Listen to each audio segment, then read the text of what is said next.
So to start this project, you're going to want to trace the front and back bodice piece of a good fitting crew neck.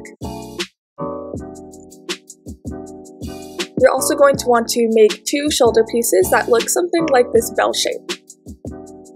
So cut out of your fabric, you're going to put the two bodice pieces right sides together and sew along the shoulder seam. So for this project, I used a straight stitch for most of it, and then at the very end I went over all of the seams with a zigzag to reinforce it. So with your bodice pieces open like this, you're going to put the shoulder piece right sides together and sew along the curve to attach the sleeve. Repeat this on both sides so the sleeves are attached. So now we're going to be creating the neckline of it. Take a strip of fabric that's your desired width and make it long enough to go around the circumference of your neckline. Create it into a tube and flip it right sides out. Now with the seam on the bottom, flatten it out and top stitch along the very top of it. We're going to attach the neckline by flipping it right sides together using a straight stitch and then a zigzag stitch all the way around.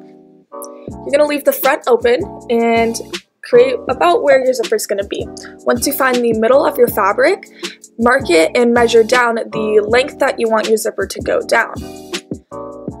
Once I have all these measurements in a nice line, I cut straight down. You want to be very careful on this part, so don't cut too much and go straight down. So to attach the zipper, I kind of did a cheater method of just placing it along and going straight up from where I create the cut and sewed the zipper in a straight line. This isn't the real way to do it, but it worked for me. So then once you flip it inside out, you can repeat it on the other side. Just extend the line straight up from where you cut and do a straight stitch to attach it.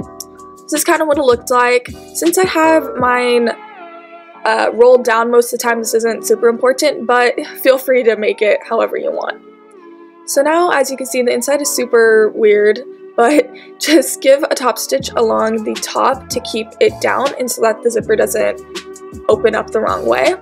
And then with any excess, go ahead, fold it down and use a needle to sew it.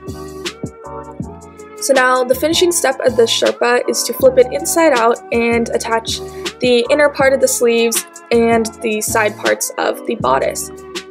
And for the final step, hem the cuffs and cut off the bottom and do the finishing hem. Thank you guys so much for watching, and I hope you enjoyed this project.